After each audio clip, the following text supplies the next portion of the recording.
Hey, what's going on, everyone? This is Zebesian here.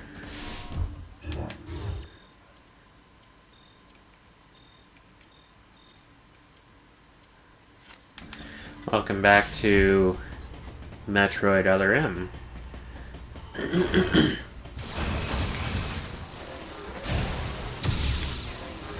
Nice little recap there at the beginning.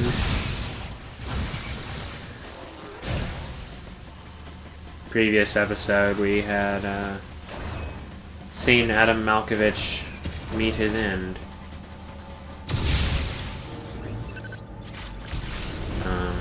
Unfortunately.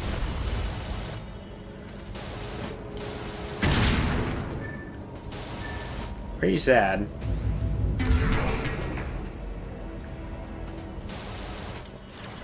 But he'll come back. In a different form.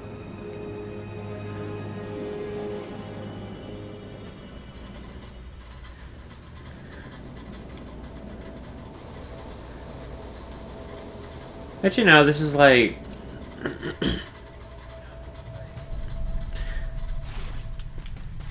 it's one of the things that this game doesn't get credit for, I feel.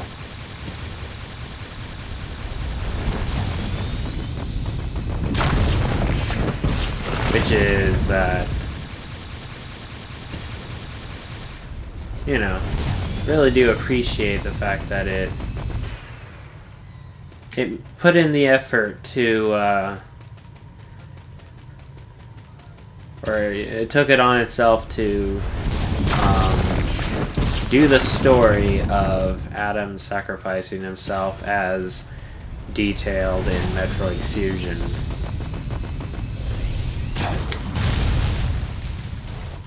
Like, Adam is like is not even mentioned. Or, the first time Adam Malkovich was ever mentioned was when Metroid Fusion was released.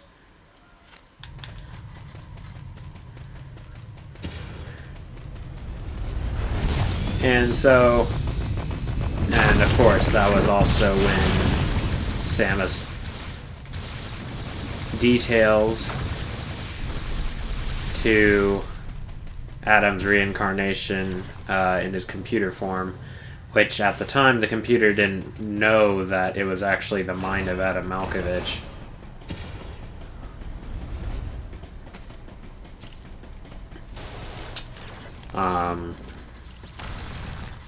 Until Samus finally calling it Adam.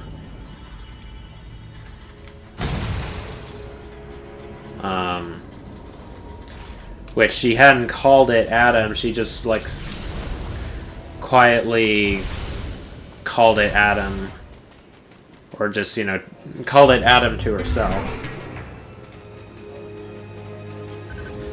Because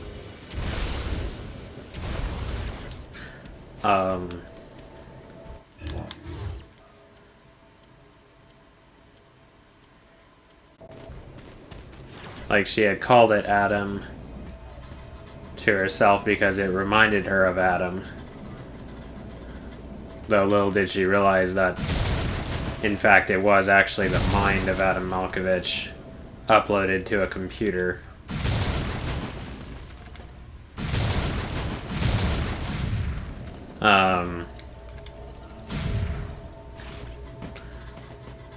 Rather like, I guess, Carolyn Johnson, or Caroline, or whatever, becoming GLaDOS or something. I mean, I've never, I haven't actually played the Portal game, so I don't remember if that's actually what happens. But just judging by the video of that priceless rant that Cave Johnson goes on about when life gives you lemons. And I didn't even know at the time that that was J.K. Simmons who played him, which just made it all the more funny. Or just, you know, made it 1,000 times better.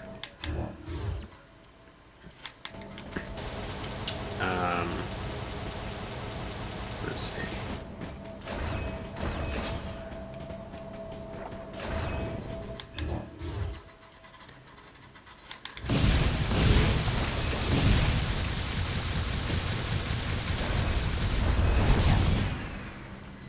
But, like I said, the computer itself didn't realize that it was actually the consciousness of Adam Malkovich until Samus, in her own rage, because the Federation does not know what they're doing when they're trying to capture the X-Parasite.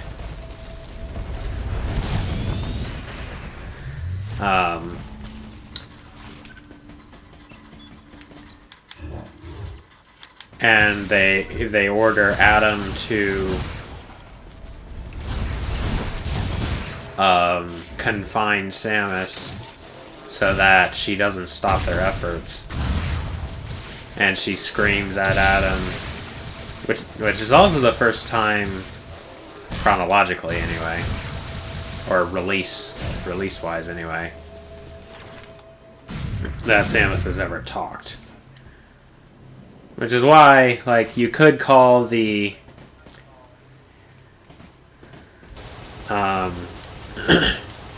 the last 3 games in the timeline, you could call them either the Samus Talks or Samus Speaks trilogy, or you could call it the Adam Malkovich trilogy, which is like a better name for it. But because all 3 games have to do with Adam in some capacity.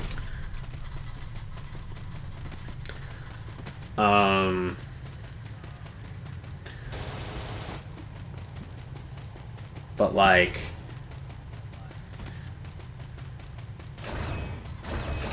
it's like she yells at Adam, "Don't let them do this. Don't you see what will happen, Adam?" And it was the first time that she ever actually calls it Adam to its face, or, you know, quote unquote to its face. And that, like, confuses Adam, of course. He's like, Adam? Who's Adam? And that's when Samus tells the computer who that is. And the computer, based on what she tells him, it's like, rightly concludes that Adam had sacrificed himself in some way to save Samus's own life.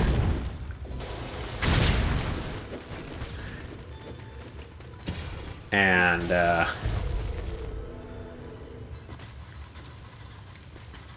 it also makes the super key hunters or Kai hunters, I don't know.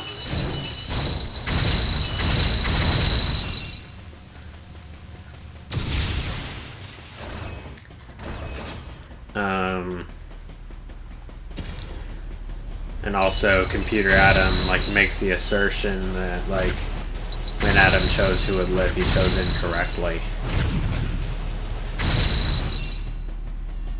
And that was, like, basically because he had interpreted Samus's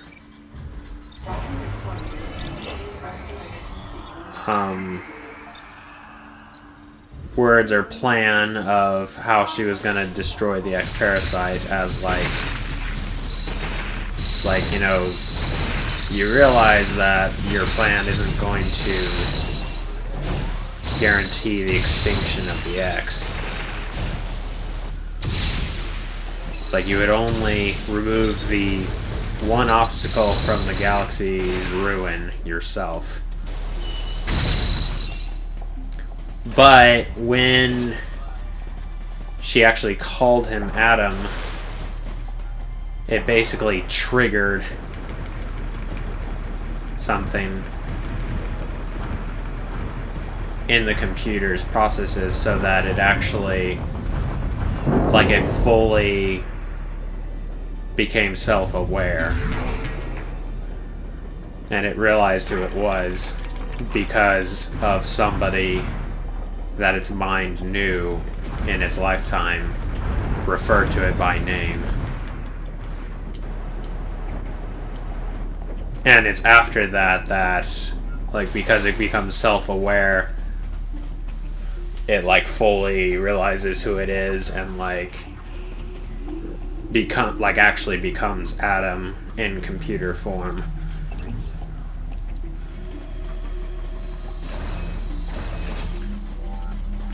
Fusion is also, like... Well, okay, correction. It was the first time Samus had really shown the level of emotion that she did.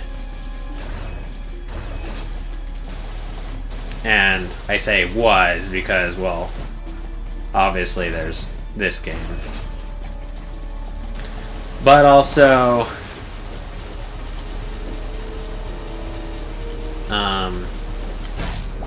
Ow. Rude.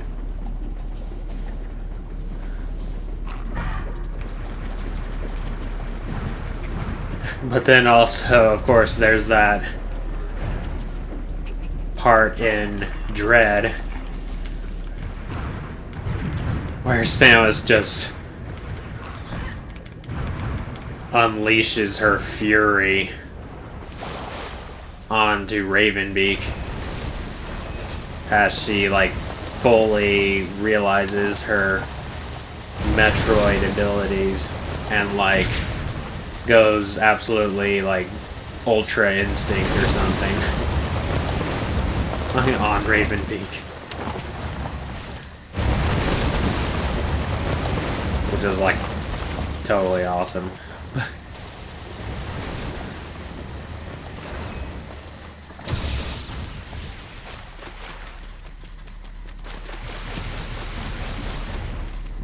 It was so cool. Just that grand finale of Metroid Dread was like, everything about it was just so cool.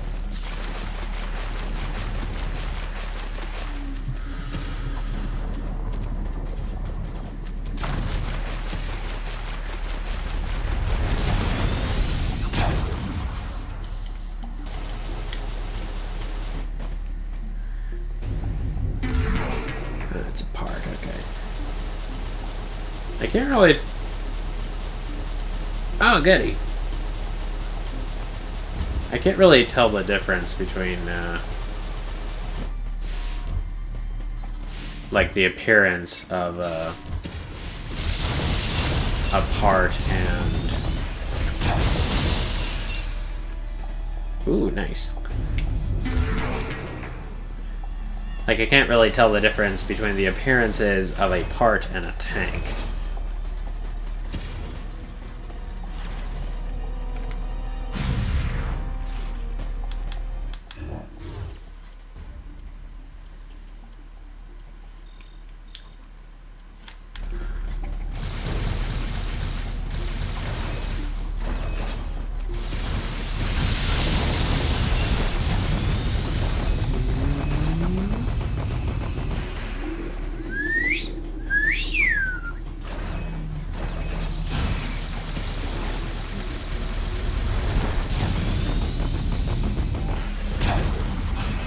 Whoops.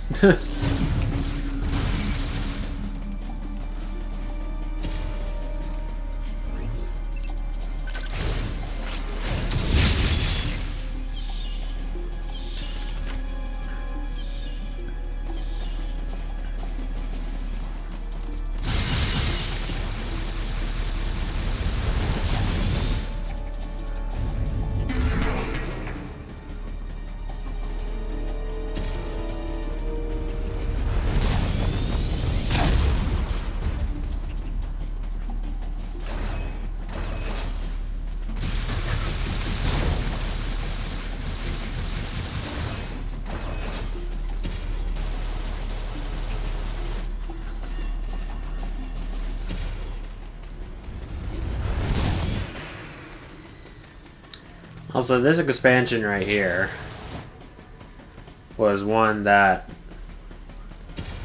I just, for whatever reason, just didn't put together. He was like, you know, it's a nice little runway.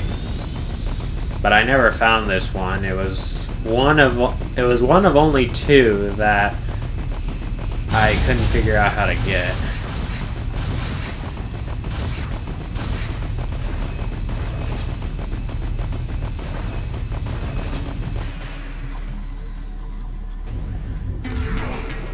Because, you know, for some reason there's just, like, they decided to make, like, an invisible wall around here.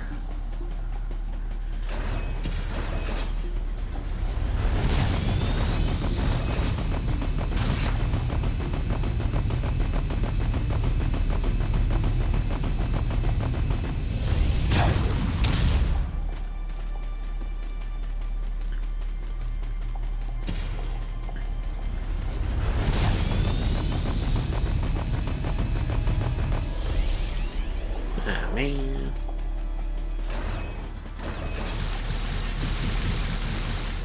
Ow. Hey.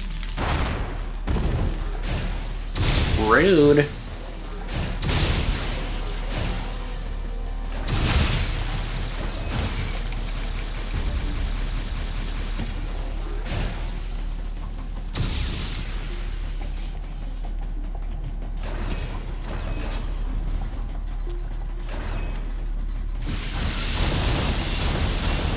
Are you scooter heads or key hunters, which is your real name?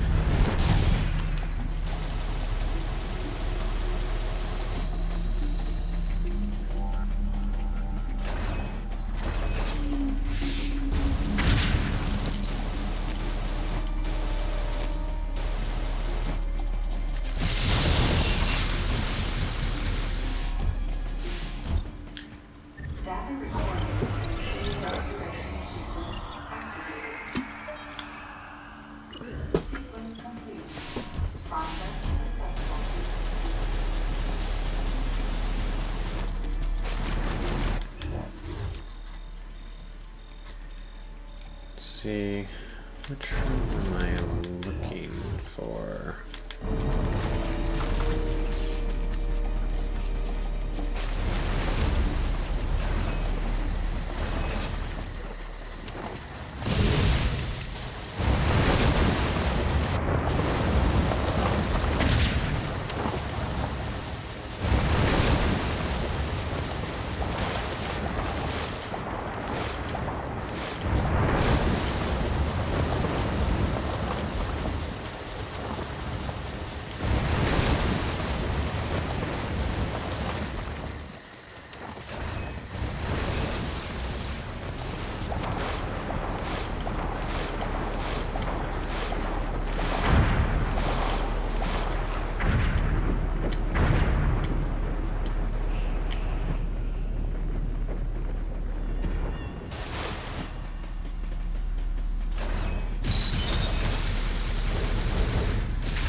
Seeing the gravity aura also reminded me how last episode we had fought the nightmare.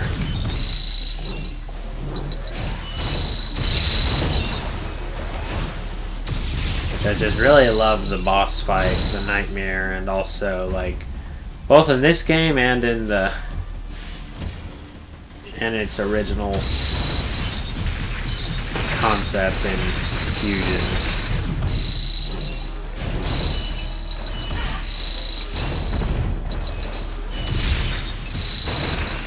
But boy, oh boy, is it one freaky creature.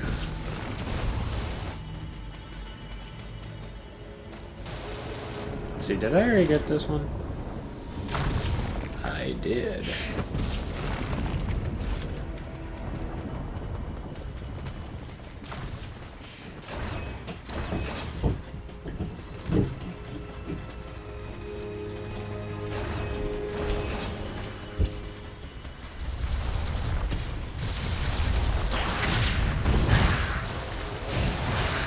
super griptions.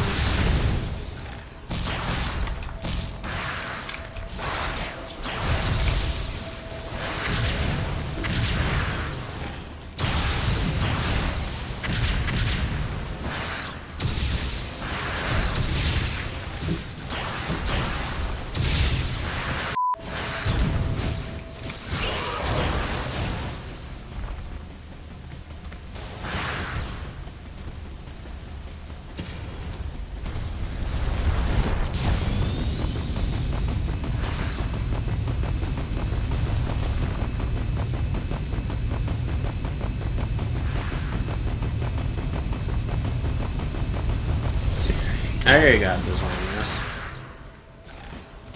Okay.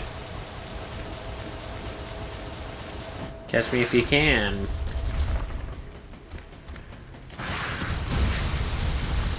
Goodbye.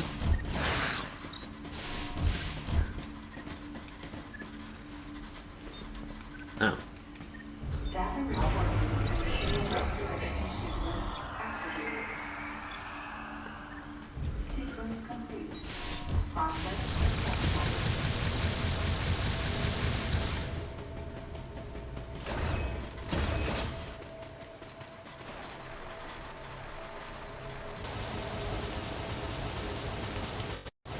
Okay, this should be fine, right?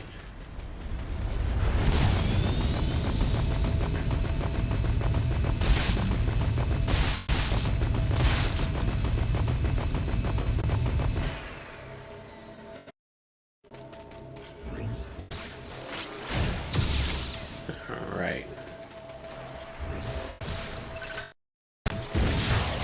Oh, dang it!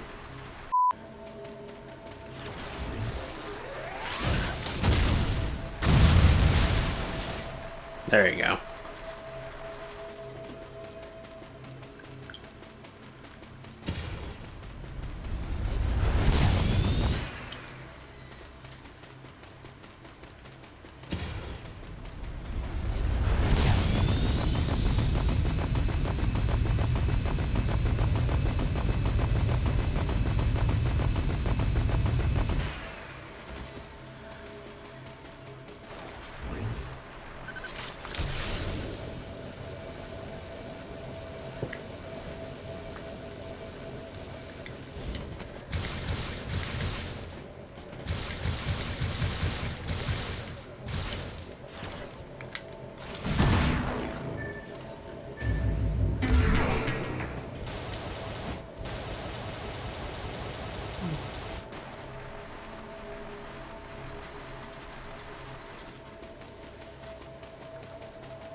So yeah, remember there's a super missile door over here, but I don't remember there being anything of interest beyond that. Yeah, that just unlocks that door.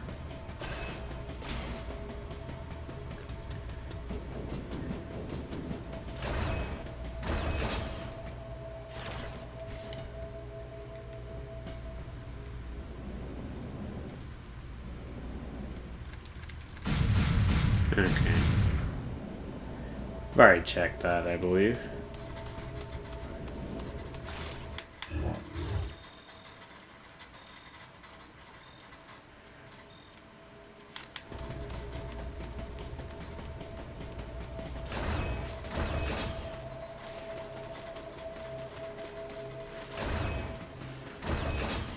Now loading. But you won't get through this door.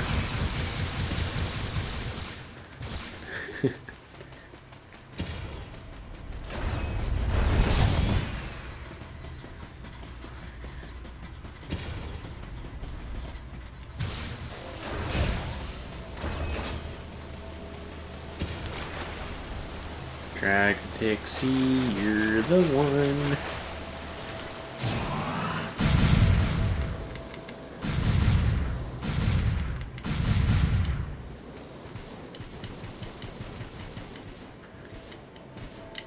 Boing, boing, boing.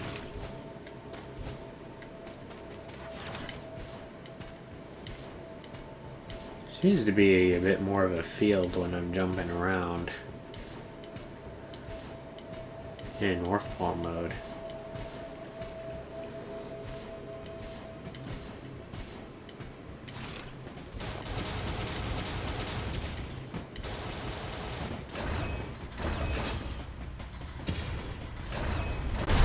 Process successful, you say?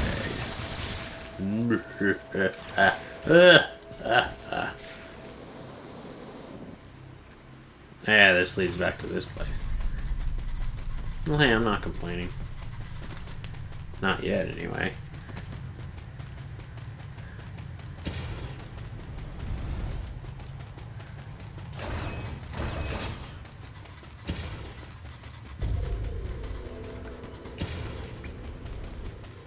I really do love the music and atmosphere of this place.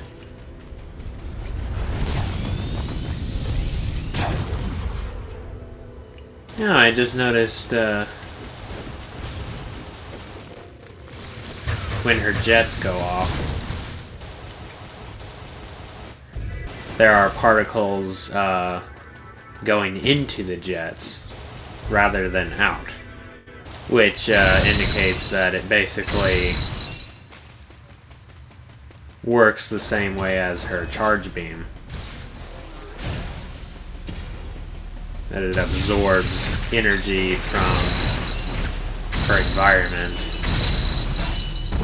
and generates power that way.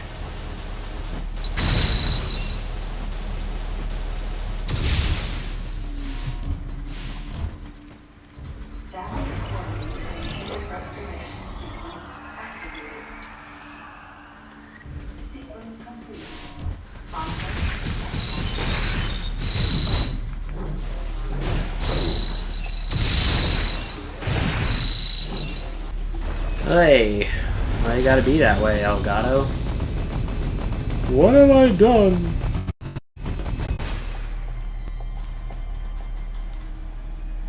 Alright, now before we continue, I need to go to the bathroom, so I'll be right back. Alright, we're back.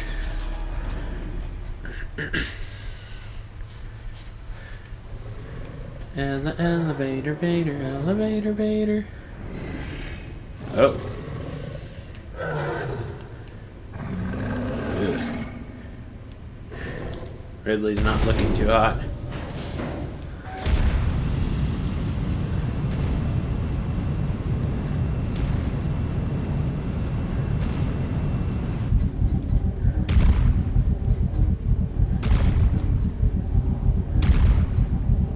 Oh, we got some other big bad beast.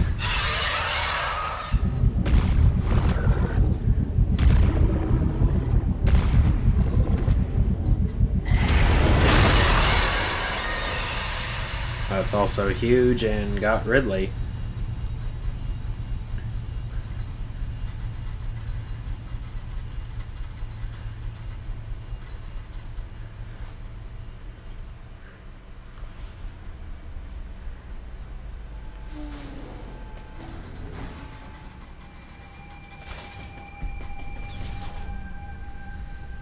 Really love the music in this part. Or this area, yeah.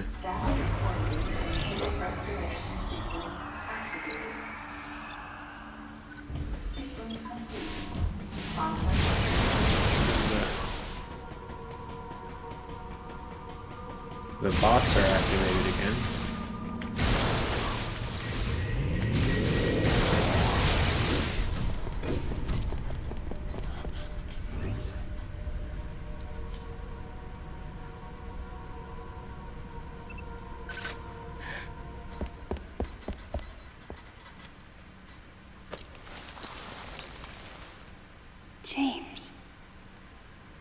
Ugh.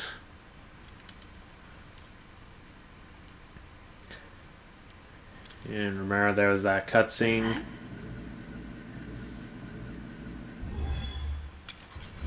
where somebody in a Federation uniform came to where Madeline Bergman was. And I mentioned how she didn't look like she had the face of someone who was about to die. And you assume that she got killed or something by the deleter. But come to find out, rather she killed the deleter. Or as it would seem anyway. And yes, James Pierce was in fact the deleter.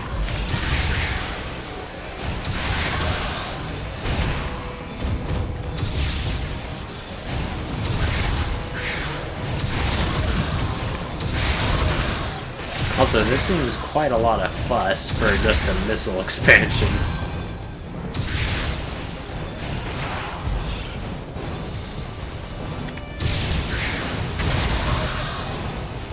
Actually, I can just screw attack them and it'll be fine.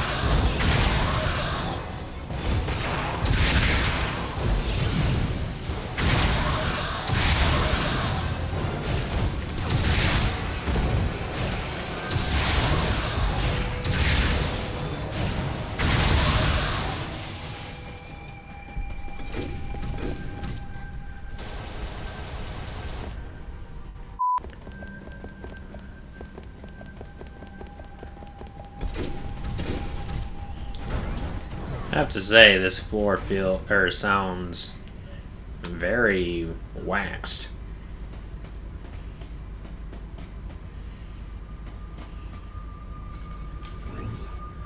Where's this glow coming from?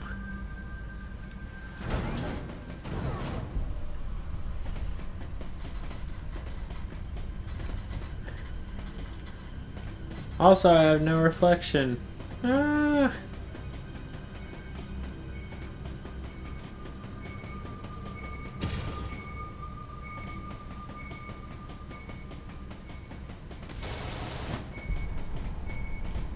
So quiet.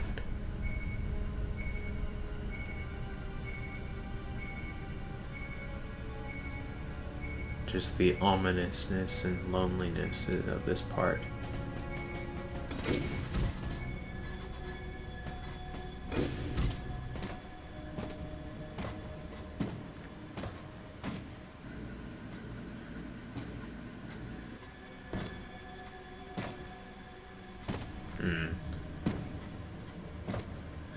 Green goo.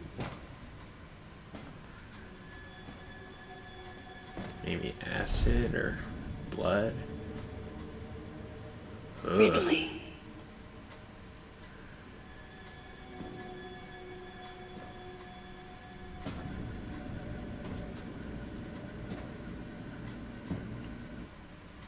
What could have happened?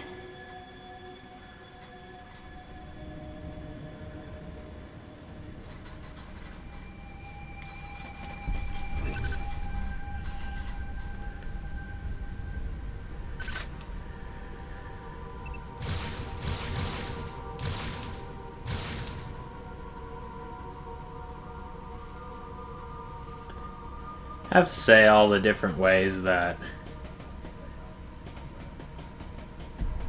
Ridley dies they're all very fitting. It's like, yeah, he deserved to go out that way.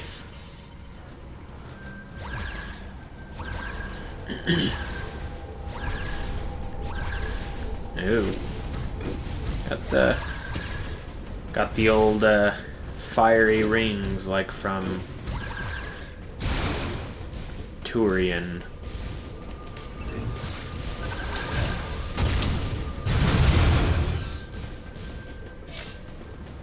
Oh, what?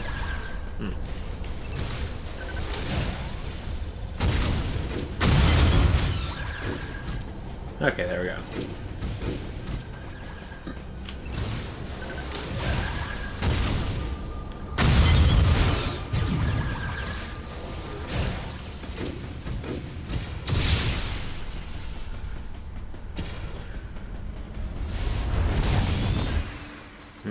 You go through those corridors, 2 seeker missile doors, and then there's a save room.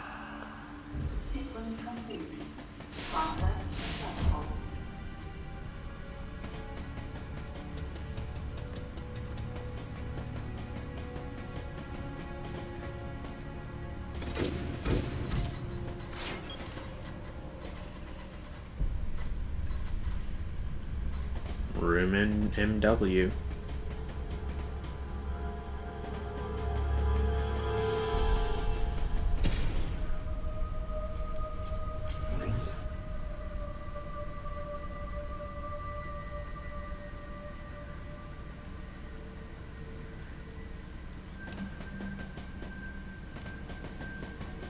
Basically encourages you to look into these things. Hello?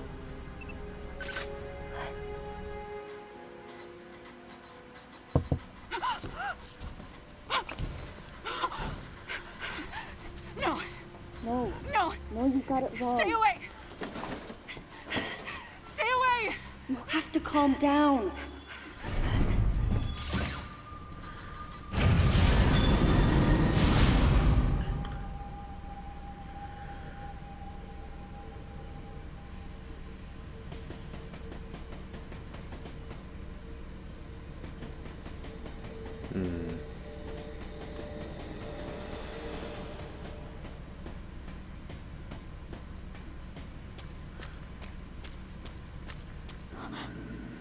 Wait. Metroid eggs. It can't be.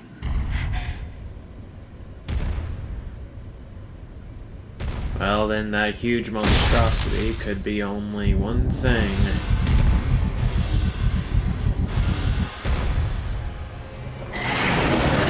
Yes, indeed. It's the Queen Metroid.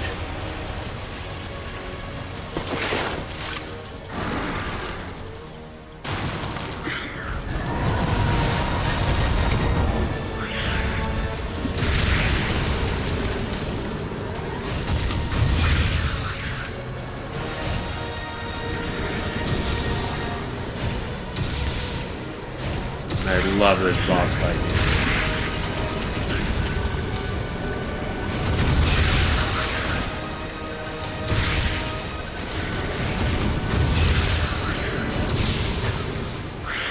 Ooh, you saw a little window there.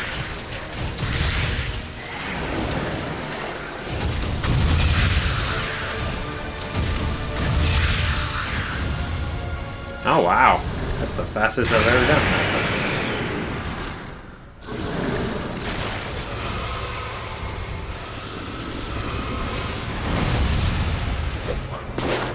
Of course, I guess after defeating this thing in hard mode, it's considerably easier.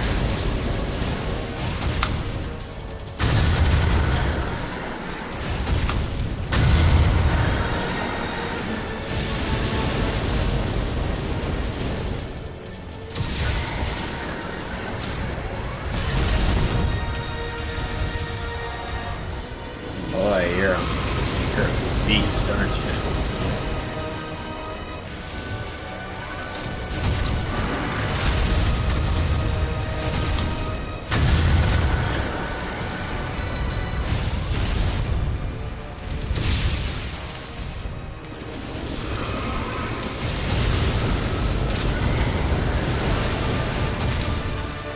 Man, I tell you, this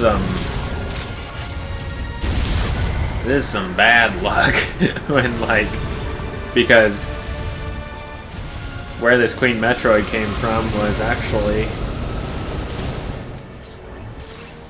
their test subject, Metroid. And it just so happened to have the right genetic code to become a Queen Metroid. It's like, that is some serious bad luck. It's like, oh, well... Oh, whoops.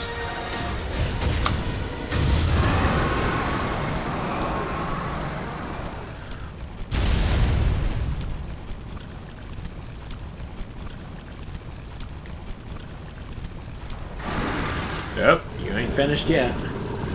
You're just needing to take a nap. I don't like how you're jiggling your torso there.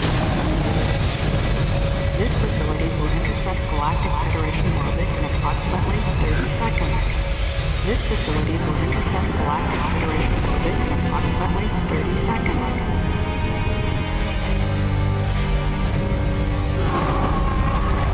Oh boy.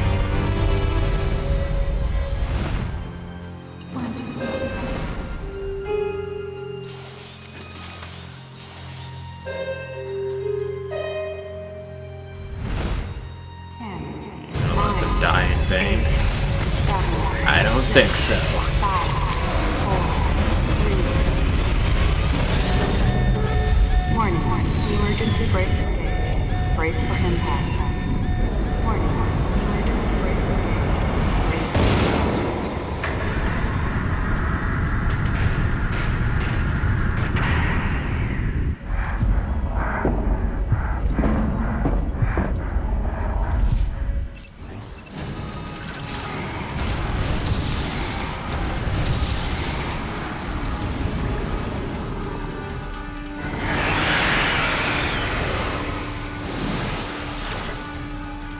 This part you have to just figure out what you're supposed to do.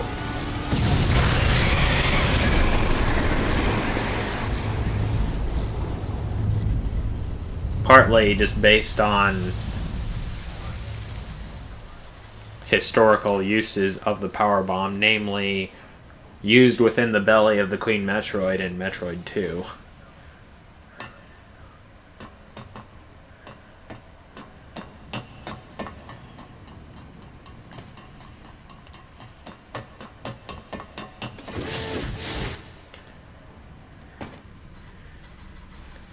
Can I just say, rather curious choice of footwear for somebody who works here.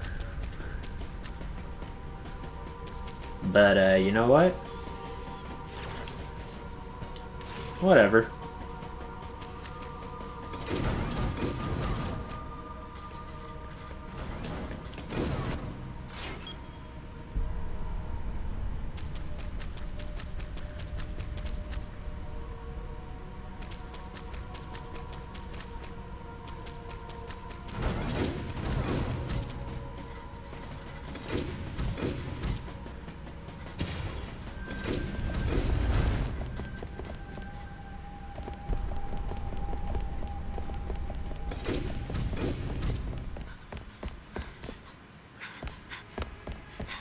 Don't come any closer.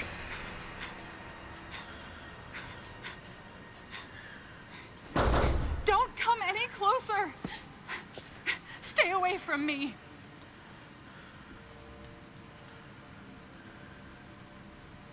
Easy. I won't come any closer until you say so. My name is Samus. I'm an independent bounty hunter.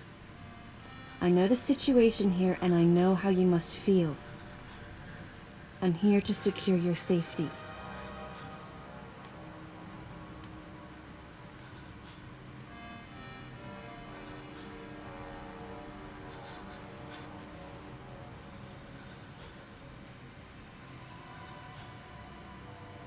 May I come closer?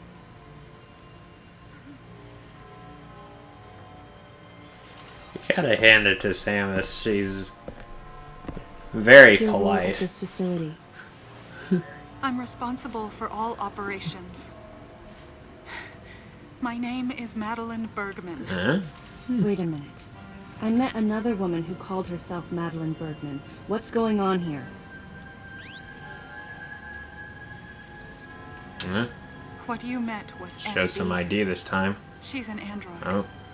She was created with the intellectual data of Mother Brain and consequently developed Mother Brain's consciousness as well. What? The Federation's foolish plan. Mother Brain's rampage. Everything that happened here was just as Madeline, or rather MB, had told me.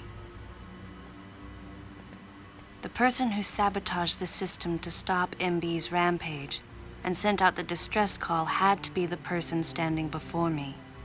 it had to be Madeline Bergman. MB was the artificial intelligence originally developed to regenerate and control space pirate special forces. Because we wanted it to control these special forces through telepathy, we were forced to model its infrastructure after Mother Brain. At that time, MB didn't have a human form. Before long, we started to see the viability of creating Metroid clones. Once we did, MB started to take on her current shape. But why? Because we needed the first Metroid hatchling to recognize MB as its mother, she had to take on the form of a living thing. With that as our theoretical basis, we were able to create the ideal relationship with the Metroid, one that wasn't based on dominance or control. I remembered the baby hatching before my eyes. When it attacked Mother Brain in order to save me, that was the result of the kind of ideal relationship they were trying to develop with MB.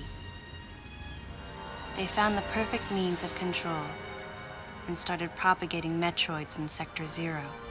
So like Adam becoming self-aware in At the his same computer time, form, They were basically conducting Mother genetic Brain manipulation had her own experiments to episode like create that, unfreezable just remembering Metroids. who she was through MB. Apparently, the queen I met earlier was the first of these propagated Metroids to mature. They wanted to preserve her as a control specimen, so they had left her genes unaltered. The fact that she'd grow into a queen was something not even Madeline and her team could have predicted. Only special infants had the genetic coding to become queens.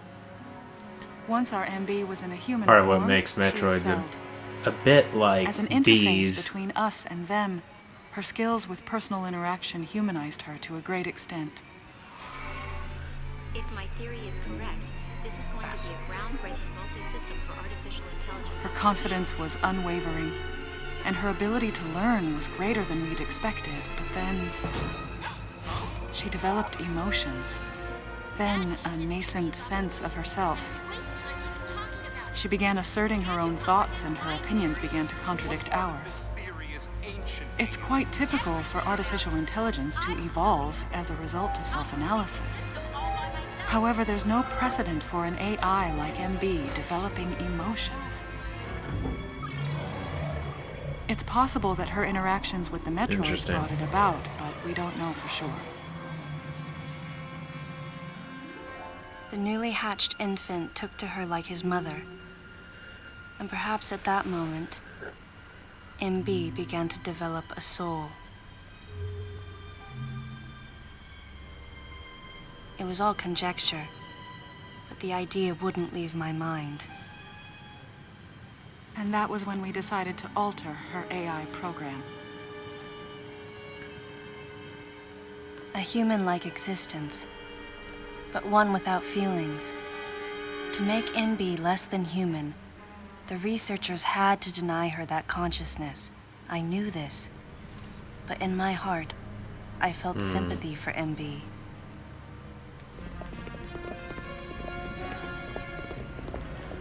Yeah, it's like she develops On the day we emotions were on her going to own, and alter then they're like, MB's okay, you program. gotta take that away from her. Right before my eyes,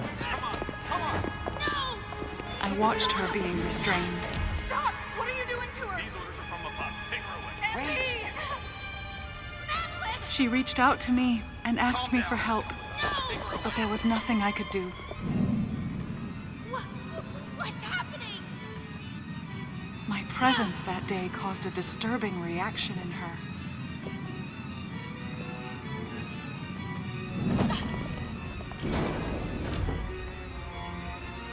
She was fixated on me. Madeline had taken to calling MB Melissa. She took the initials MB and told the AI they stood for Melissa Bergman. It looks great on you. MB liked that name. It made it sound like Madeline was calling her her daughter.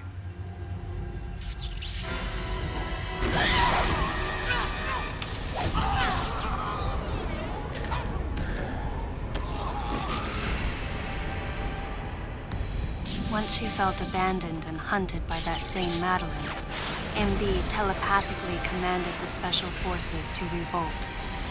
The facility fell into complete chaos. Oh, brother.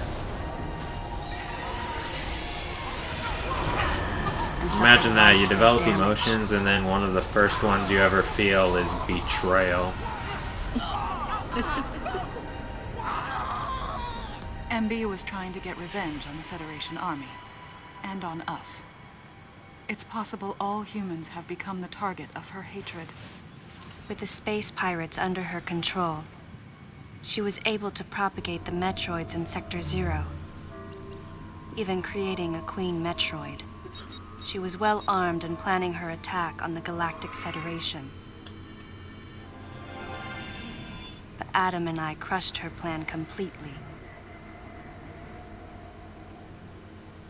And now, who could guess where she was and what she planned next? She's backed into a corner. And her hatred is entirely focused on you and me right now. MB! Speak of the devil. Wait, MB, calm down. Please listen. Madeline, step back! We were wrong. It's all over. Madeline! I was not wrong. The humans were foolish, and I was forced to bring judgment on them. And yet, because of you, I failed. You must understand the weight of your crime. You must pay the price for what you've done. Please, MB. We have to get past this. No. You will all be judged. It's okay now. I won't ever fail you again. I promise. I'm so sorry. Melissa. Oh, Melissa, it looks great on you. That's your name?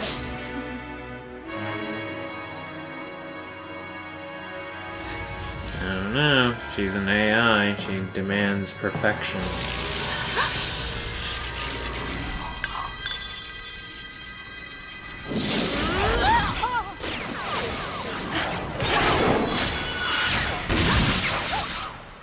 Let's go! Move!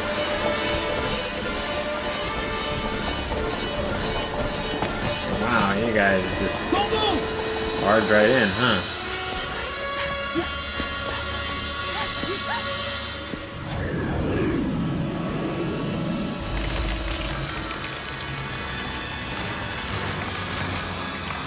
Well, naturally that wouldn't work for long, I suppose.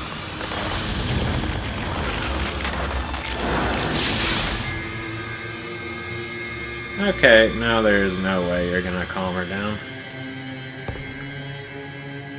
She's just out for blood now.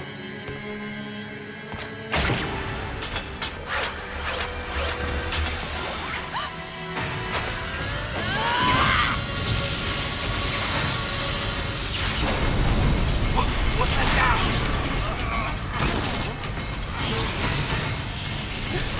The Desbrachians are about to be activated.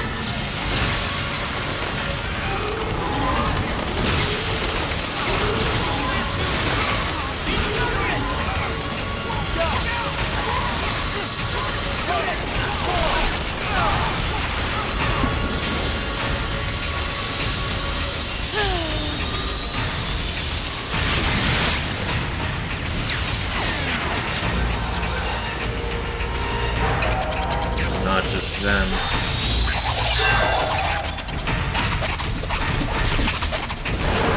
She's rallying all the deadly creatures in the facility. Supergriptions, I forget what those other ones are called.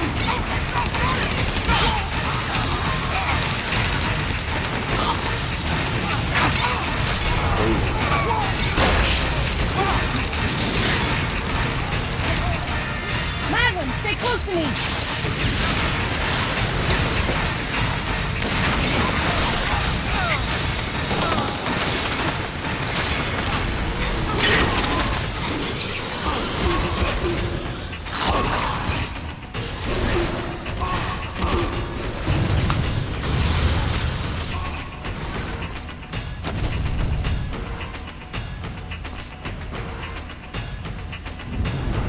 on him? Oh, there we go.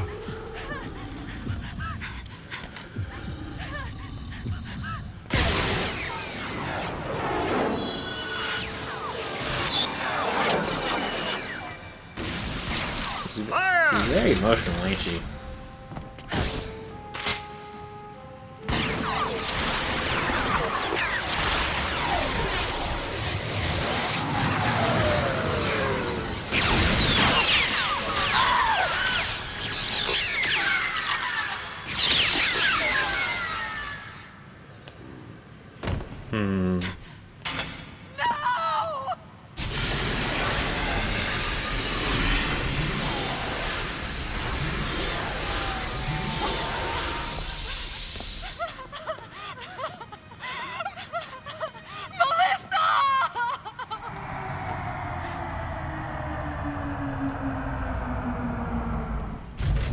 Had to be done, though. Maybe not with that attitude, though.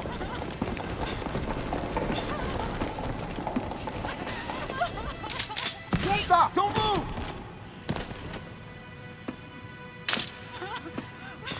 Melissa! Oh, well, that's a little harsh. Are you okay? Hey, hang down over there too. I'm getting you out of here.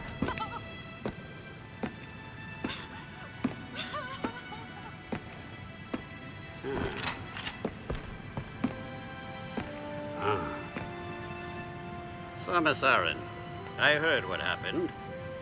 You performed admirably. You can leave the rest to us.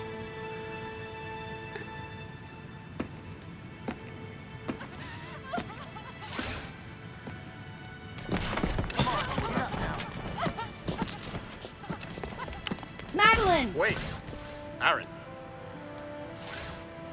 Unfortunate what happened to Commander Malkovich. And to think that his entire unit was annihilated. Truly a tragic day. Would you agree, Aaron? Sadly, with them gone, you're just an outsider. And given your unofficial status, I cannot allow you contact with the witness. With your predilection for transporting illegal cargo like infant Metroids, I must ask that you restrict your... Oh, you just had to go there, didn't Time for the you? lady to go home. Someone escort her. Yes, sir. Time for us to go. Come on, princess. What? Stop right there. Who are you? Anthony Higgs, sir. Galactic Federation Platoon 7. Yeah, I need boy. to secure the safety of any survivors, Commander Malkovich's orders, and the purpose of this mission. What? Authorized by the chairman of the Galactic Federation. Of course. What do you mean, a chairman? Man, you guys made it here quick. I mean, if I hadn't stopped the engines, we might have missed each other.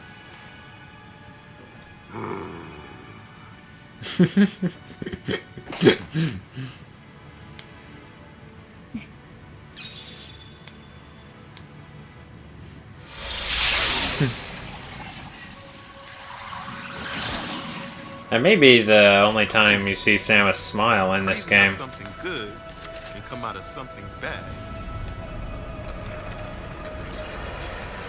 Ah, and that's how he survived. Landed on a Magdalite. Waker. Guess I ought to be quiet. Anthony was trying to be courteous to Madeline. She was exhausted and had only just fallen asleep. She needed the rest. She had a lot of explaining to do once she got to Galactic Federation headquarters. For herself and for Melissa. Still can't get my head around it. What a crazy mission.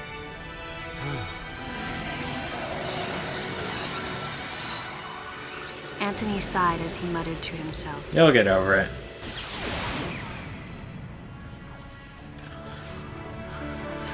What What would have happened if we hadn't been called there?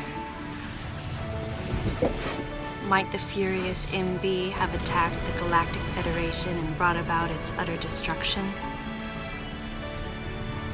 Melissa wasn't insane, no. Could have. One day, a consciousness simply bloomed within her. And those that caused it to bloom, the humans, called it insanity. I was the insane one. That was what Madeline muttered softly as she sank into sleep.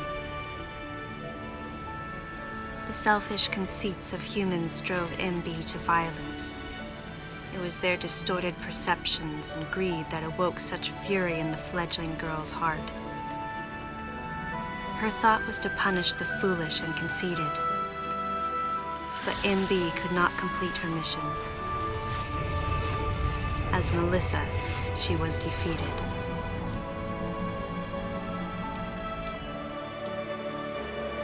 With their one vulnerability overcome, the Metroids were indestructible.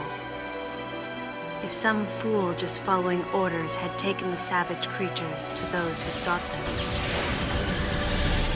I can't imagine what would have happened if Adam hadn't recognized the looming danger. But the cost was far too great. Why did Adam have to pay with his life? For me, I couldn't believe he was dead. For the first time, I questioned his choice.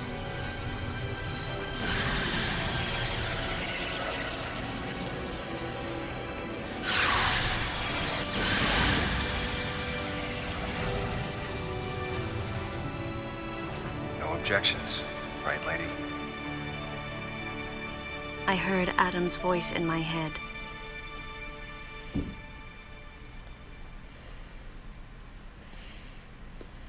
And I knew in my heart that he had made the right decision. Just as he had so many years ago. In that moment, I swore not to grieve his death. And for the first time, I gave him a thumbs up. Just in case he was watching over me.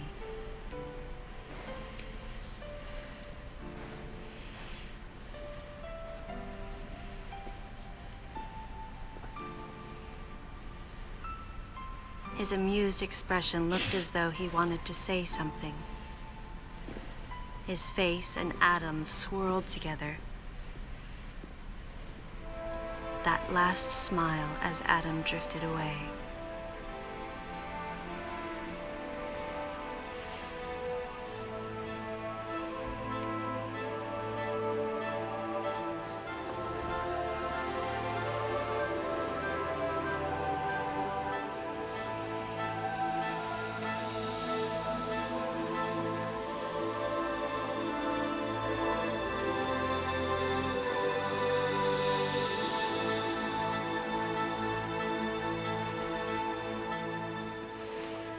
Gotta put it in that classic ponytail.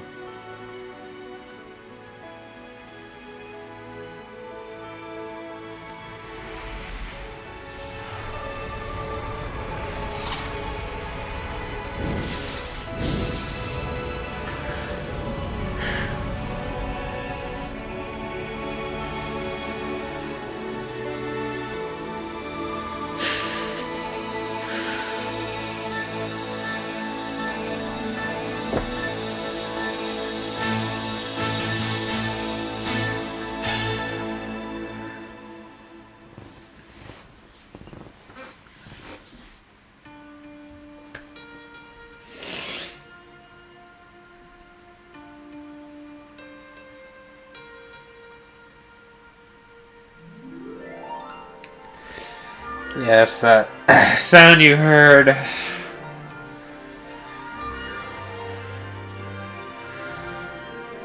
Oh, Yoshio Sakamoto was the director, producer, and writer.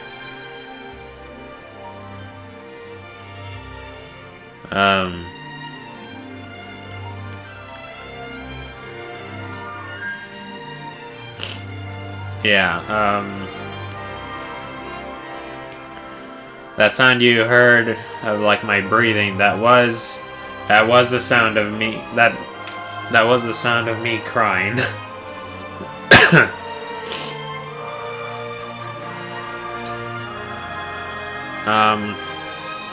This is the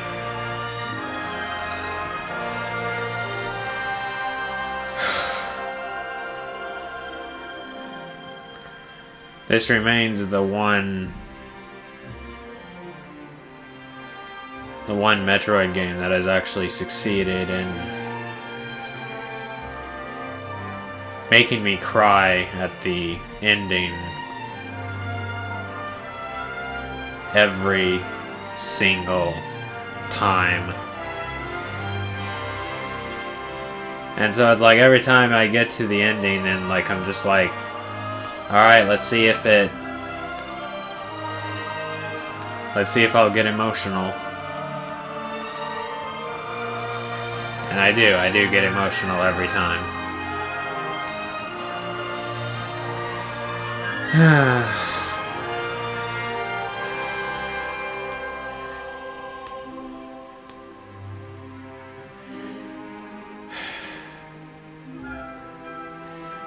This is another game that Kenji Yamamoto didn't do the music for.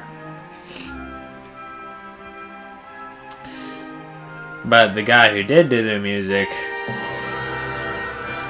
who his name went up a while ago, and I forgot, forgot what his name was, but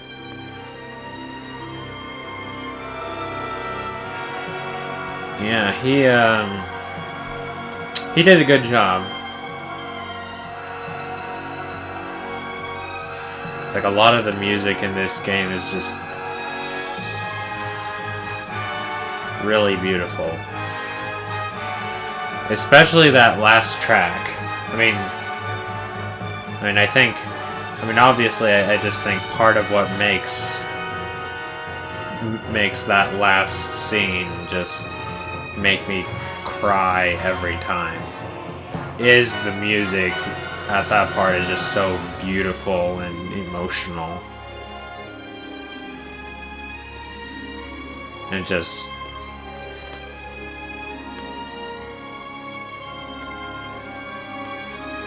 like, you know, let's see, Samus Aran, Jessica, and Dave Elvin, Mike McGillicuddy, Brad Thomas. Not the best cast, naturally, but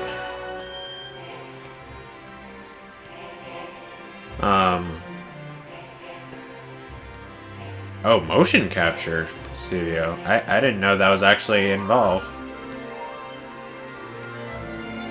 Makes sense though. Like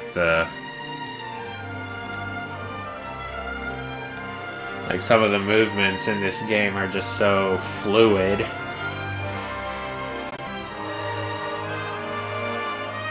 Yeah, that makes sense. It was like,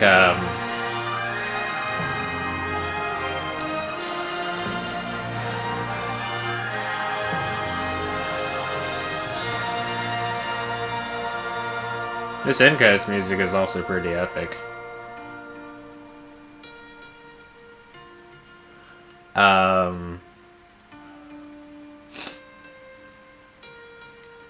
Executive producer Satoru Iwata.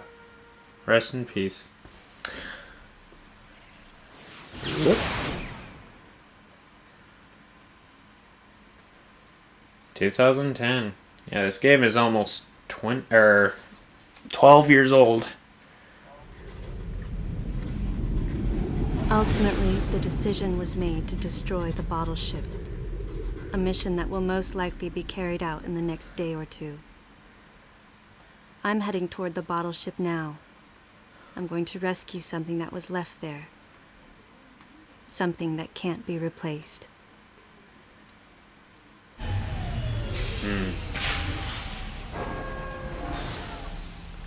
Gotta admire Stannis' attention to detail.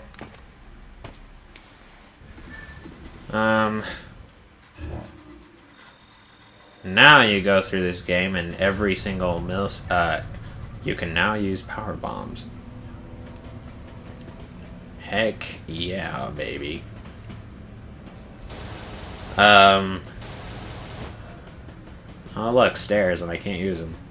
Even when I go down here, I still can't use the stairs. Oh, they flew their ship out of here. What was I saying? I was gonna say something. Or I forgot what I was saying. Oh yeah, it's like in a lot of the writing, a lot of the writing will indicate or like reveals a weakness that, you know, this game tends to not show. It like tends to break this one rule in writing, which is show, don't tell. Like, it just tells you, it doesn't really show you.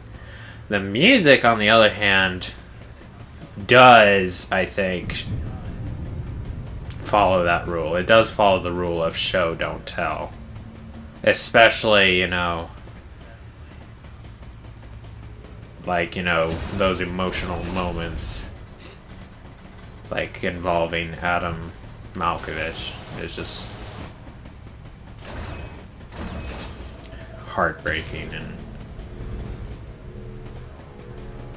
Huh.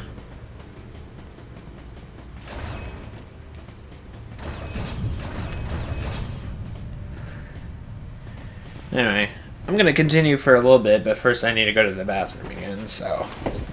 Hang on.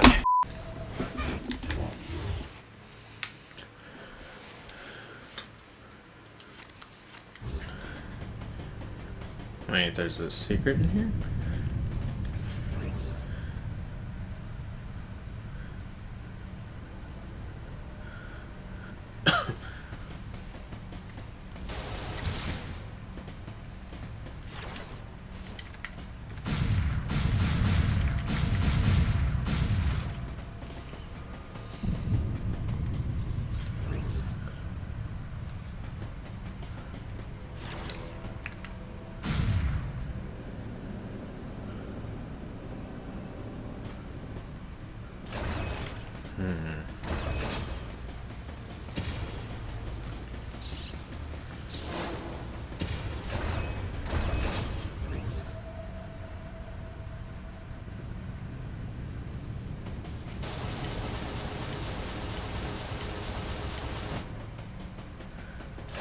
Perhaps there's a...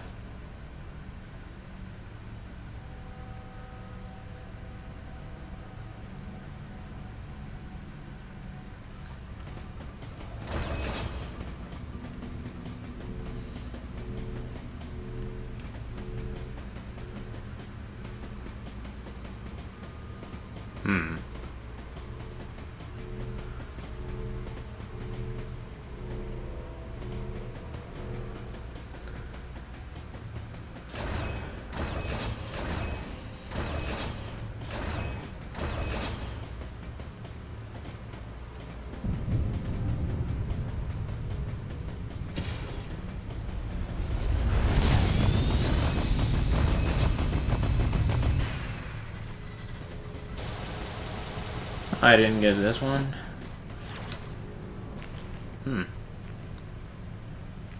Wait, that's not where it is, but...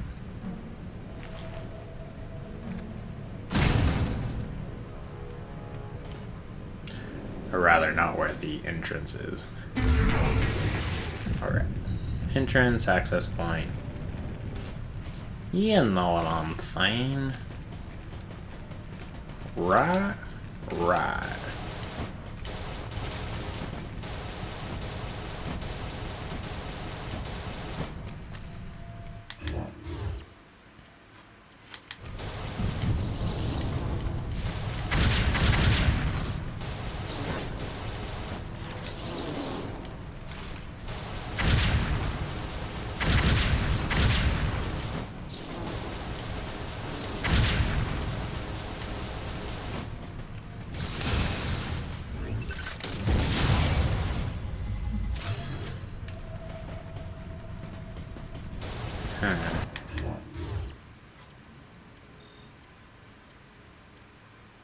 I don't remember how to get these upgrades.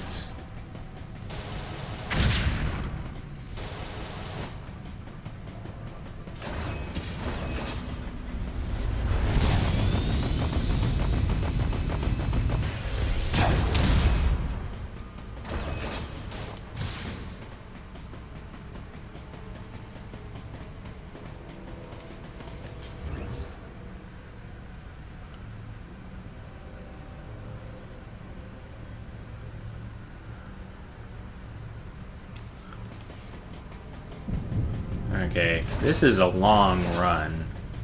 Surely it's speed booster related.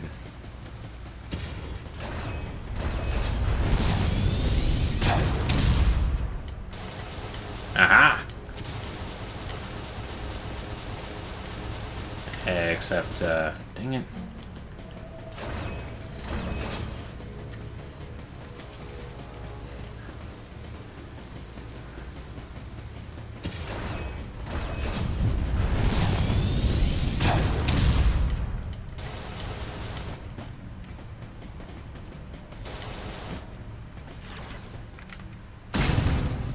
Ow! Shoot.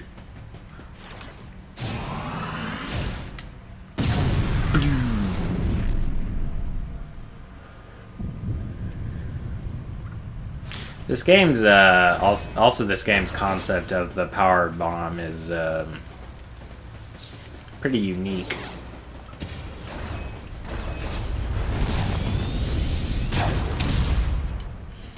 Because, oh shoot. Not again.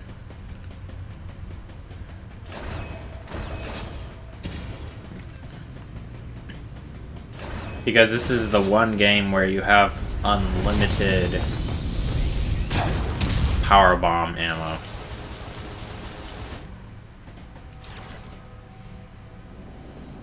Of course, this is also the only game where you have, like, pretty much unlimited ammo, period, because you can just recharge whenever.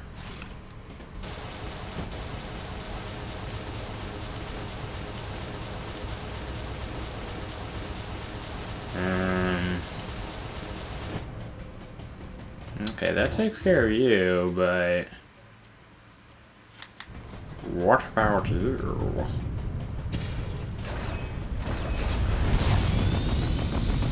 Just doing an Alan Rickman impression or something.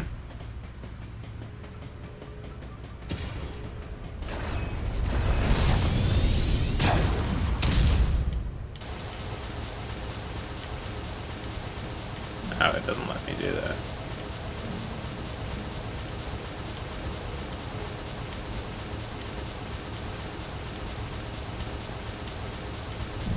Which is kind of lame, not gonna lie, but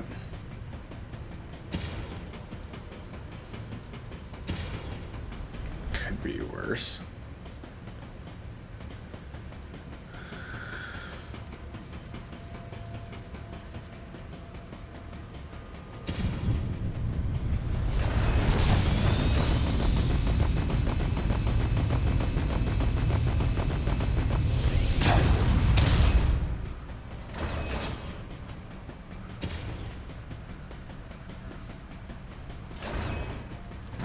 I feel like there's something I'm forgetting about this hallway, but maybe there's not.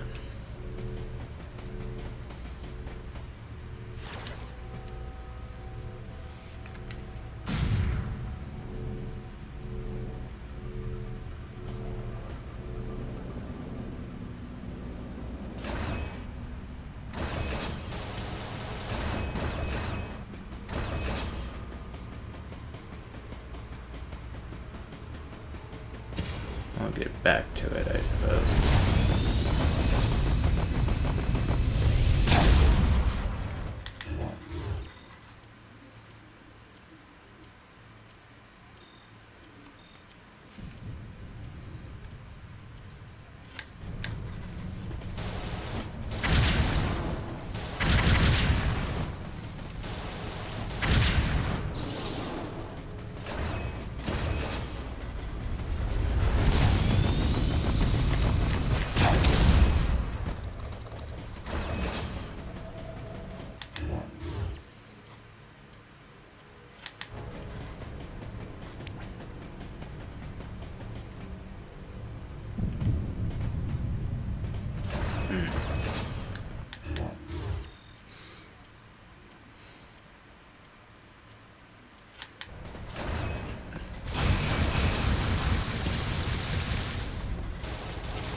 Ow, dang.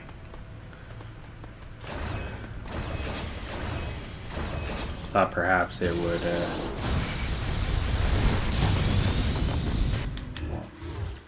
let me through, you know?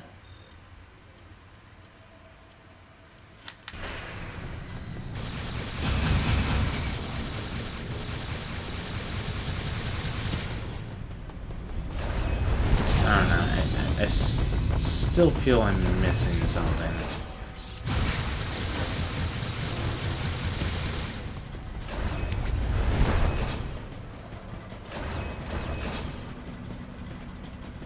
Wait, what's that smoking thing?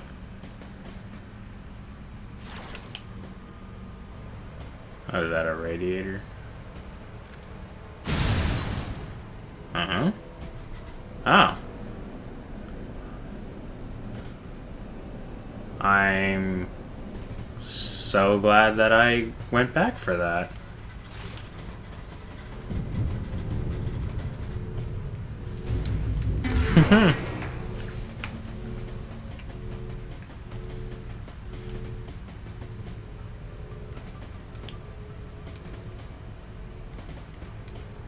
Just gotta watch for that sort of thing in these games, don't you?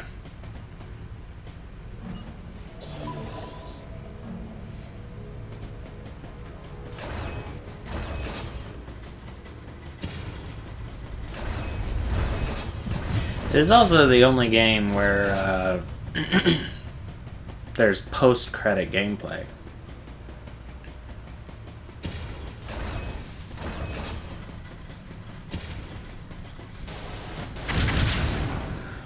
Which I kind of just wonder if that was like inspired partly just with the arise of like post-credit scenes in movies and such.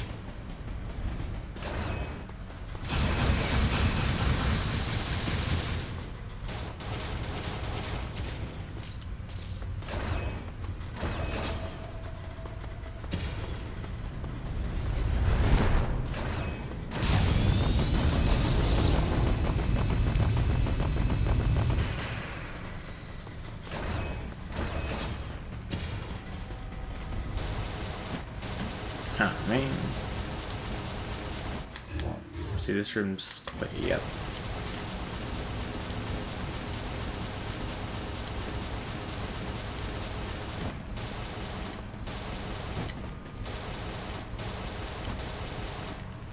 Wait a minute, what am I doing?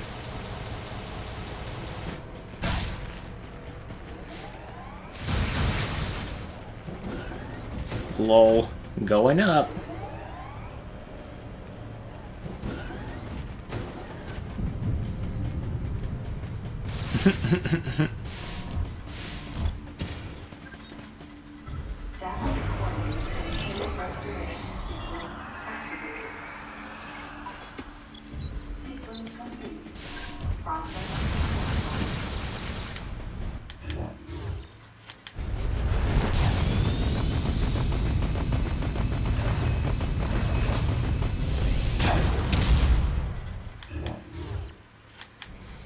Yeah, the thing I'm searching for is up there, but I can't get to it.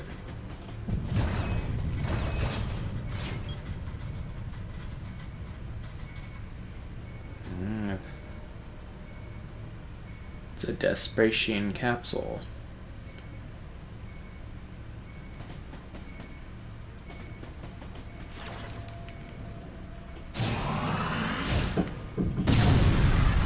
Why is this a good idea? It's not, which is the answer to that. These things are like basically have an anti-sense move. You have to or they have like sense move of their own. Makes them like of the devil.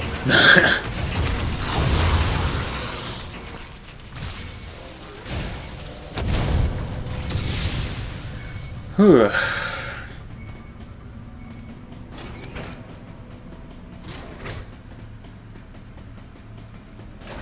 Hello. Battleship residential area.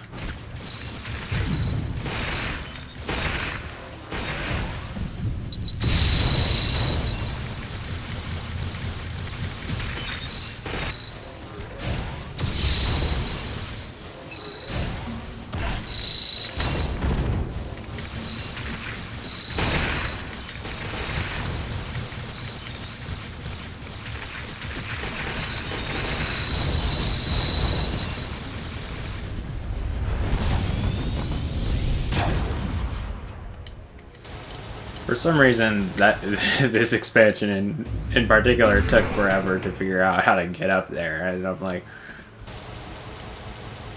how do I get this one?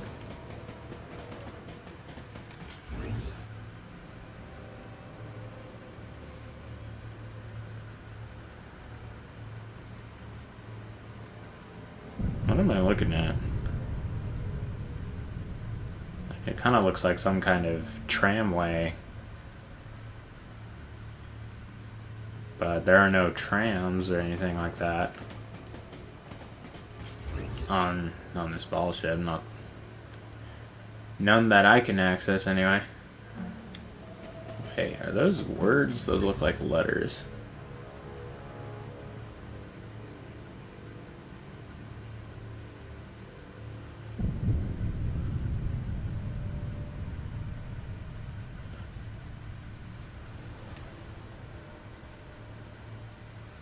Can't really see what it says. I am seeing... Hang on.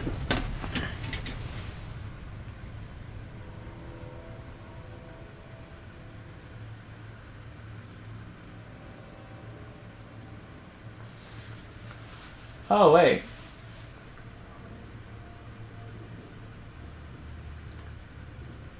Oh, look at that. Metroid Zero Mission, Metroid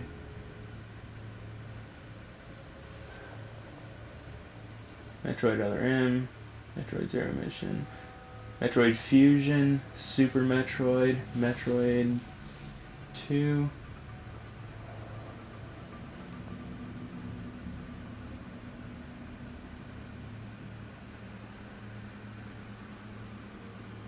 That's cool. That's a fun little Easter egg. Yeah, look. Metroid Other M, Metroid Zero Mission, Metroid Fusion, Super Metroid, Metroid 1. Yeah. That's cool. I can't really tell what those other ones say, but I think they say the same thing.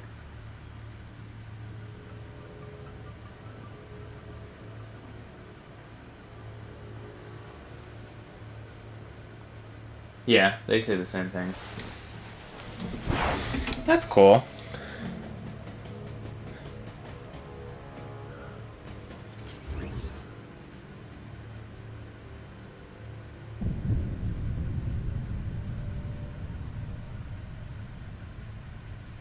Oh, okay. So it's a map of the station.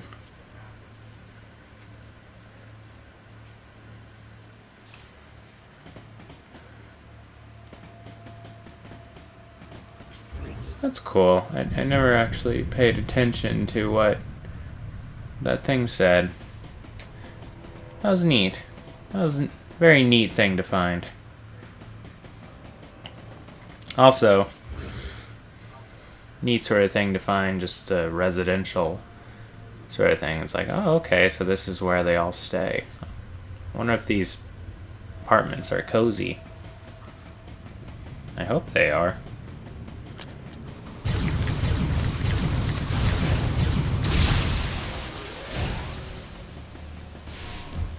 Another safe room.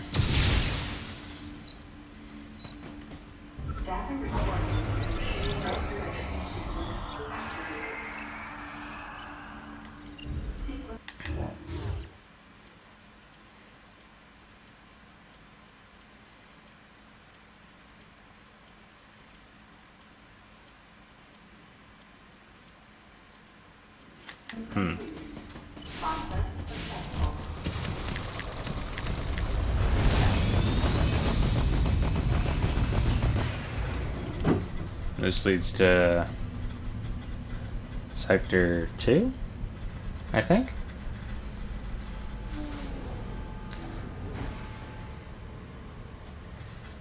Yep.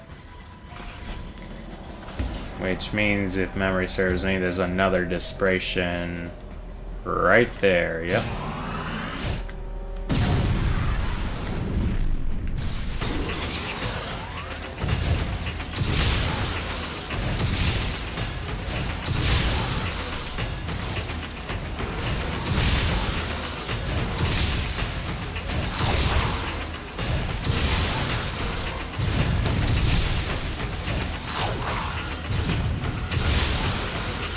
Got to be antsy with the D-pad when fighting these guys because they're very swift.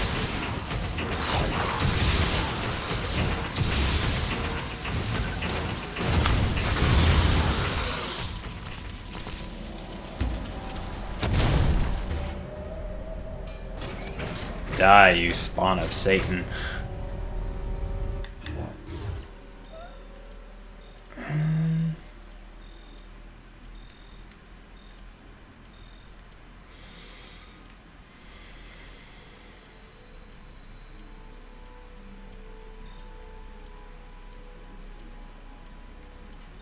Alright, that leads to Sector 0.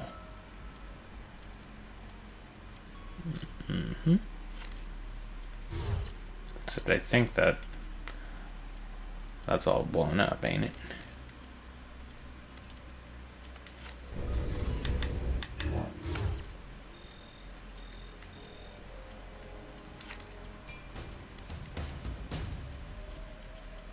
I think it says 33 or 39.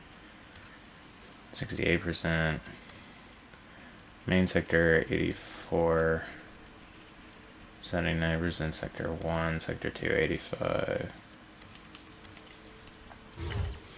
Oh yeah, there's this little character thing right here. Adam Malkovich, deceased Galactic Federation Corps member, sacrifices life in order to destroy Sector 0. Melissa Bergman, deceased fellowship researcher, shot to death by the Federation. Under Samus and Anthony's protection following the incident. Missing. Following the incident, the Federation has been searching everywhere within the battleship, but he still hasn't been found. Which confirms, basically, that he was the one that was pushed into lava, because they could never find his body. James, who was the deleter, discovered killed by something in the Bioweapon Research Center.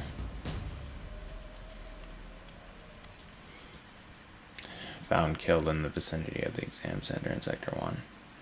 Thought to have been taken out by Ridley, but returned safely. Maurice Favreau, found dead by Samus in Sector 2. Oh, whoops.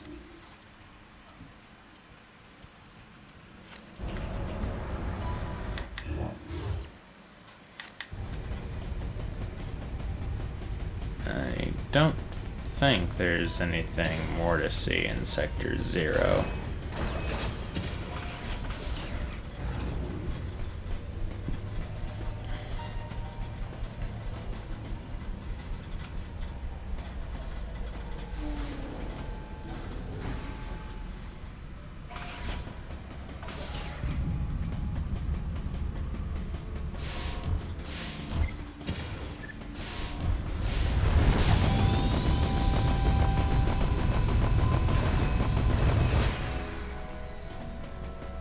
Yeah.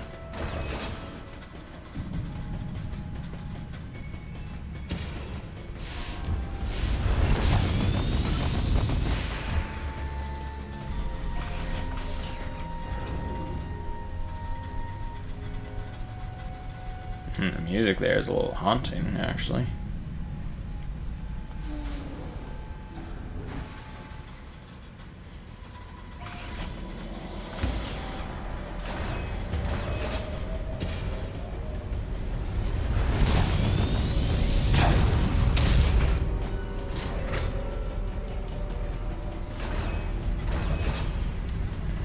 This is where the nightmare was.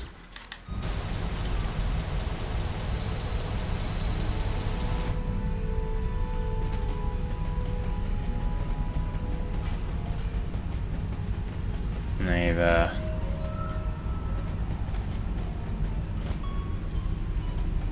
removed his,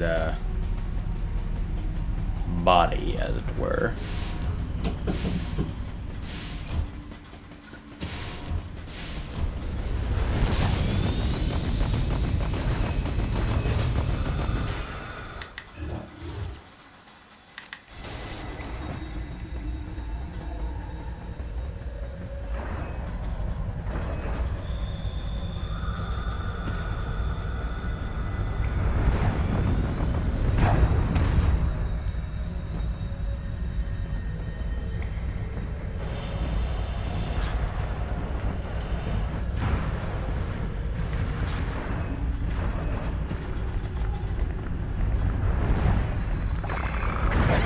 I have to say, being able to manipulate gravity or whatever is like some serious technology. It's like when Adam is describing the nightmare for the first time in Metroid Fusion. It's like, oh yeah, it has uncommon power with the ability to manipulate gravity. And it's like, what?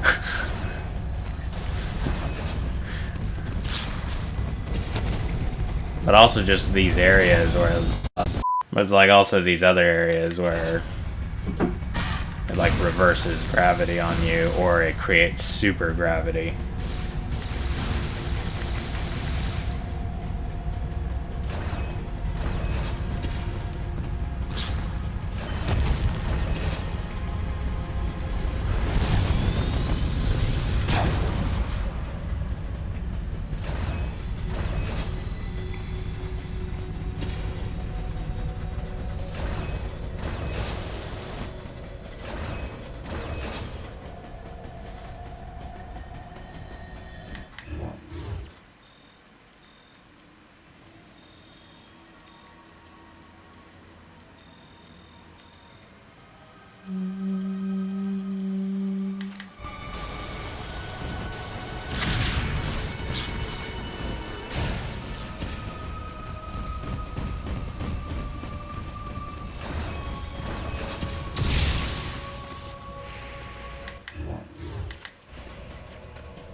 Oh, right, there's another Desbrachian here.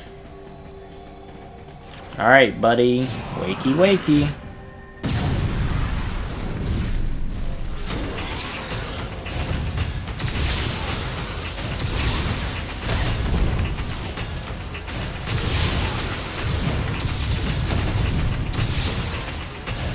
Yeah, it's like he just moves lightning fast. Like in a wink of an eye. Oh, what the... Hi!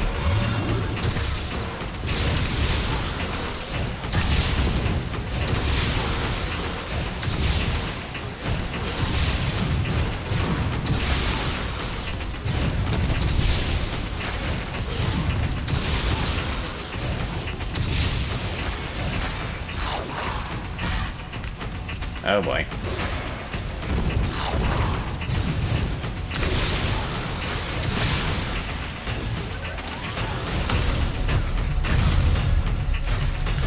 I forget that's why it's...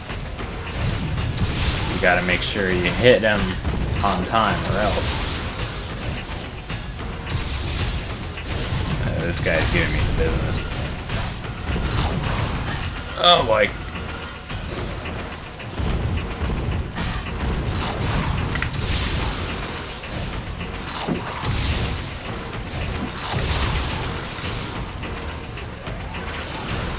No, not again.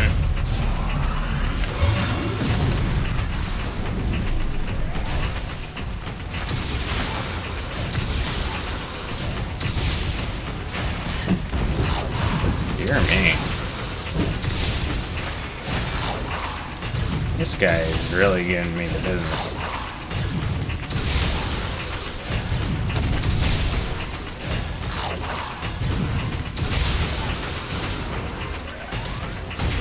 No! Come on now.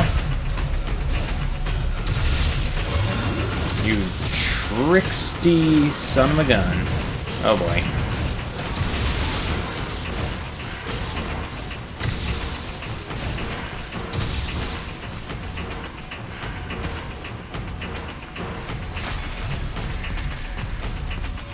Oh, I was not expecting to actually do that. Maybe what I need to do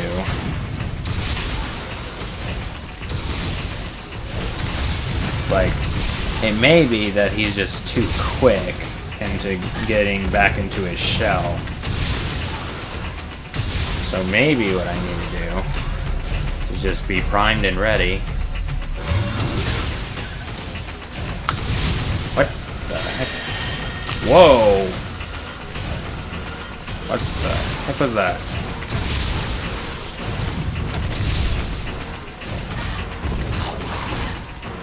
Ow. Goodness.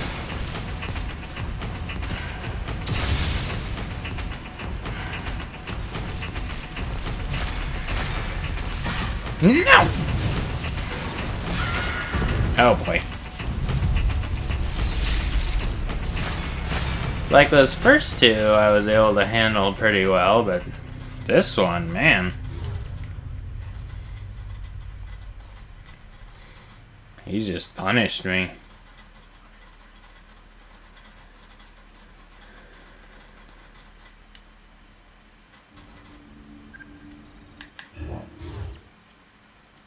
Oh, great. Oh, wait a minute. I was actually closer than I thought. But still. Maybe the reason you can't do this post-credit gameplay, like part of the reason you can't do this post-credit gameplay, I wonder is like if it's actually impossible.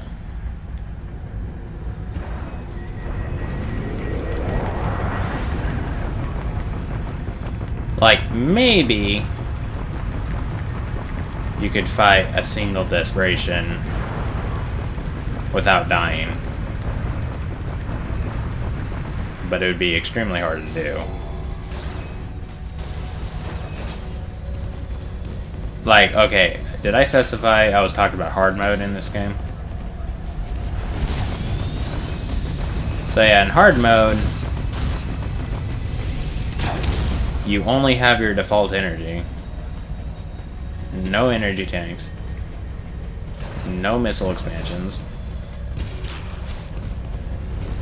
And I don't remember if you get Excel charges at all.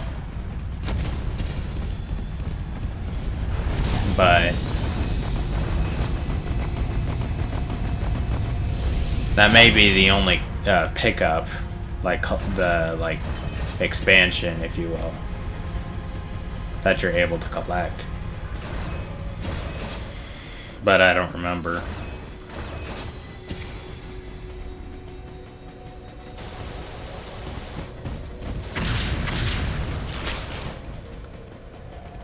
I remember just being like really confused and disappointed when I tried to play this after beating the Queen Metroid finally.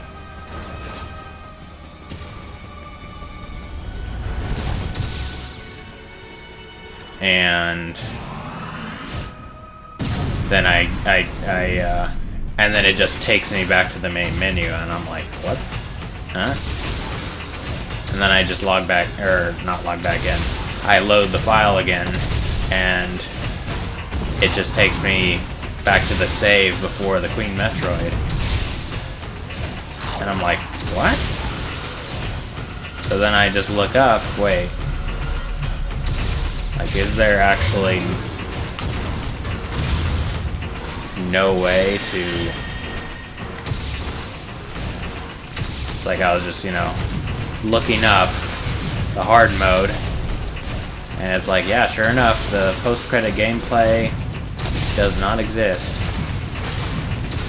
in hard mode. I'm like, oh, well, that's disappointing. Oh, crap.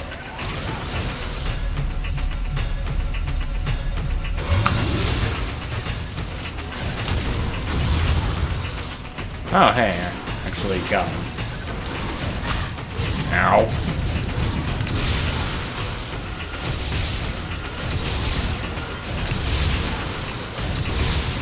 Ah, not again.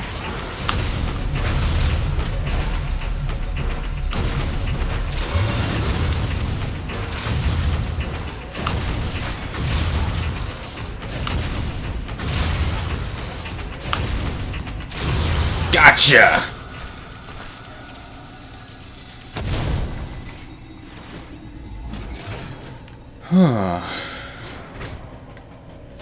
Ooh.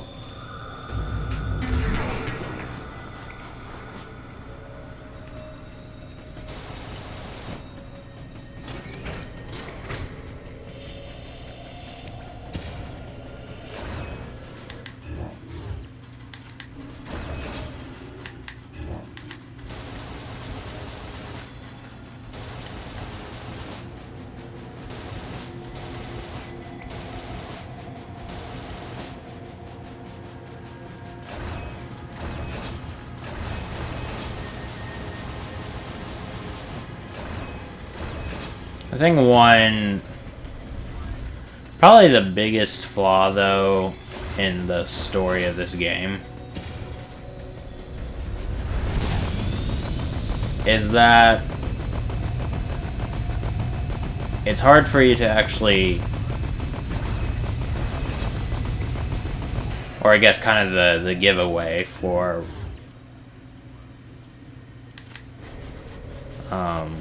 wait.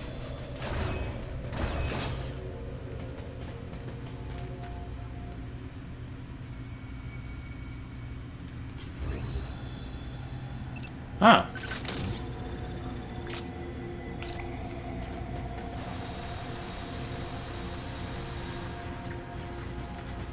But like kind of the giveaway that the story for this game is very flawed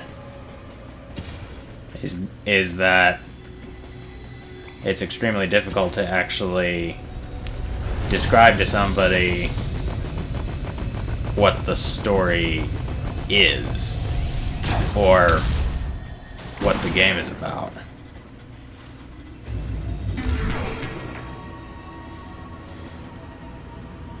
It's like there's a lot in the story that is like that doesn't tie well at all.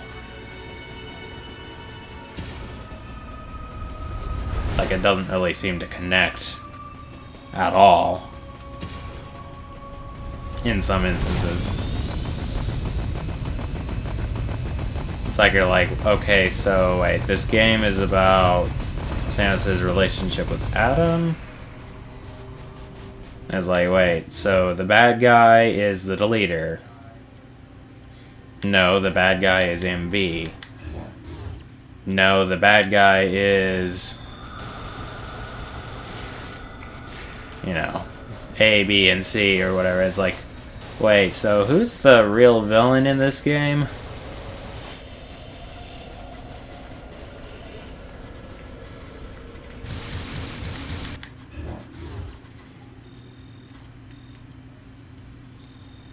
And one of the critiques that, or probably the biggest critique the Gaming Sins guy said, is like, he said, you know, you want to know the worst part about this game? Samus accomplishes absolutely nothing. Yeah. I was like, well, that's not entirely true.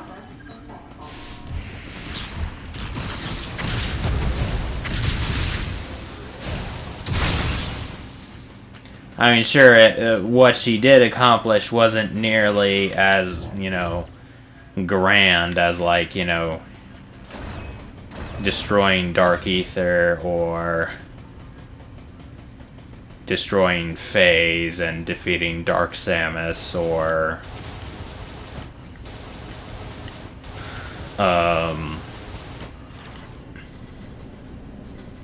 destroying Zebes or defeating Ravenbeak, or, you know, her accomplishments in this game are kind of minimal but still important. Like, you know, she does end up helping out and protecting, like, oh, another Desbrachian. She ends up, you know, helping out and, like, securing the safety of Madeline Bergman.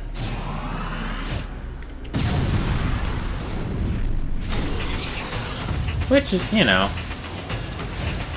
is important. And hey, she did bring an end to the threat of the Queen Metroid. She killed the Queen Metroid. Whoa, okay. Calm down there, buddy.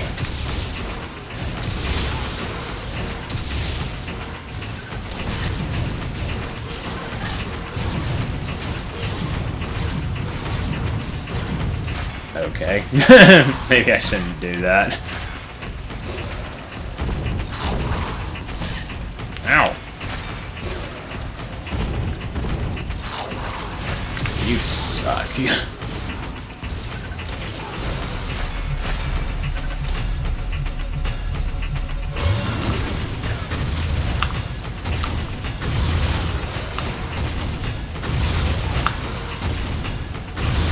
Gotcha.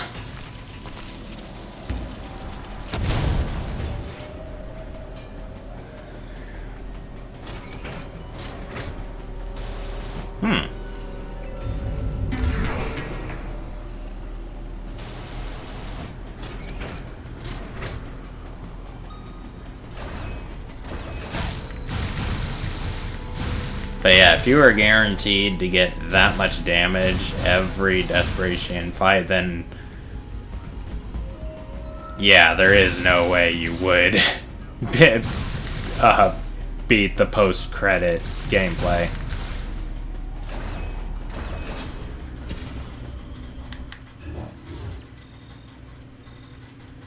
Ah, yes.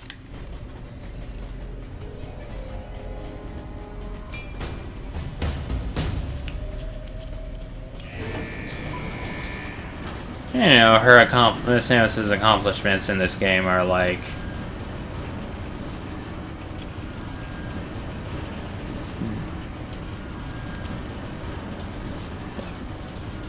destroying, like, the really powerful, deadly monsters in this area, or in this facility. Though, then again, they do end up destroying the bottle ship and everything aboard. But, on the other hand, again, it's kind of like Adam's sacrifice had to be done, or something had to be done in the moment.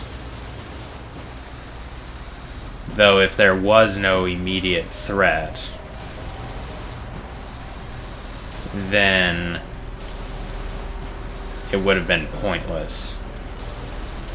However, in so many cases in this game, the threat is immediate.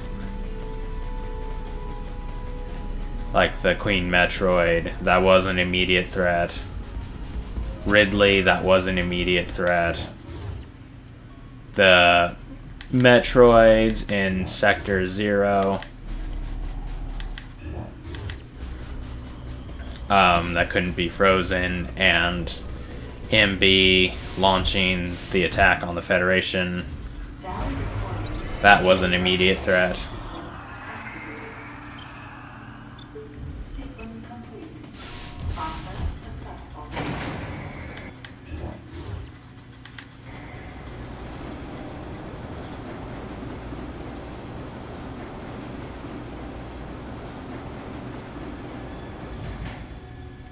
So yeah, I will admit that Samus's accomplishments in this game are not really all that grand. But then again, the spotlight isn't really intended to be on Samus exactly in this game.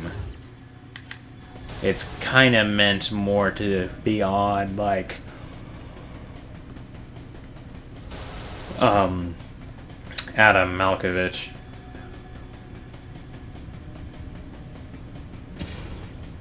So, but, you know, you could still do it in a better way. It's kind of like one of the big reasons I didn't like Toy Story 4 that much. Like, I don't dislike Toy Story 4, but like, even the first Toy Story was better. I will say Toy Story 4 is like the funniest. At least I was laughing so hard. But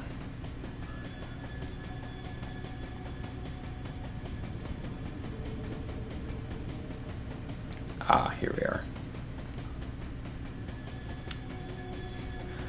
But one of the big problems I had with Toy Story 4 was kind of a similar issue.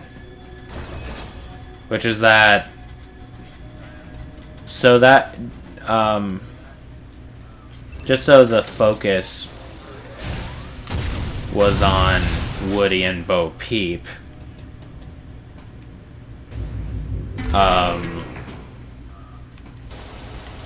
Buzz became a very insignificant character. While, like, Buzz throughout all of Toy Story is in fact a very, very important character. And then all of a sudden in Toy Story 4, he becomes more of this silly side character.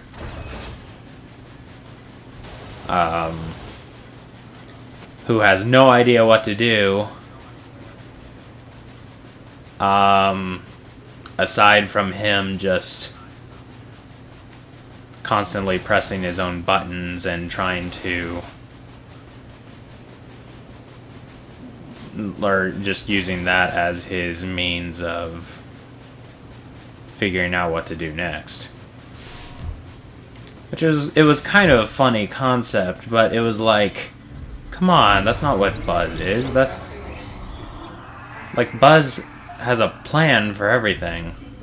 Or, like, he figures out how to do stuff. And, you know, I tried, as I always try with things. I tried to find some defense for it.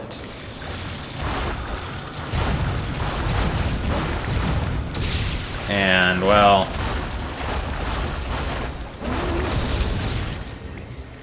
the only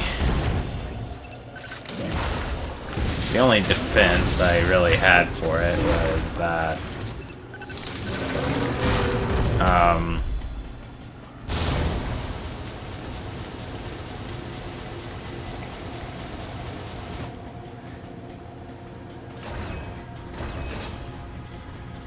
like, Buzz had,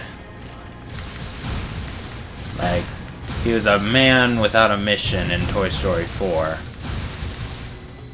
Like, of course, in Toy Story 1, for the most part, he thinks he's like the actual Buzz Lightyear. He doesn't realize he's a toy. And then when he does realize he's a toy, he realizes he has one mission and one mission only, which is to be there for Andy and to get Woody to Andy as soon as possible. Then in Toy Story 2, he sets out to rescue Woody from Al.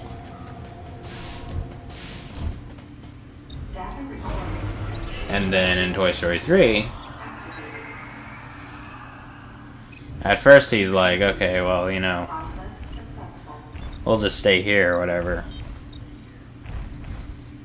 But then as he realizes that something is afoot, he's like, okay, well, we gotta get out of here. But then of course he becomes deluded again. So I guess maybe Toy Story 3 was the beginning of like the deterioration of Buzz's character somewhat. Like he kind of goes from this strong character. Also, what's all that thumping around?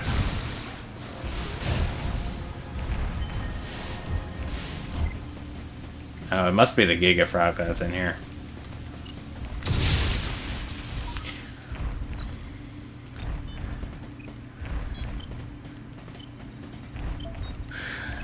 Oh, well, we'll continue this in a later episode.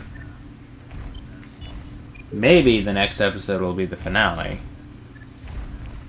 The grand finale, probably. Well, thank you all so much for watching. As always, God bless, and I hope to see y'all next time. Ciao.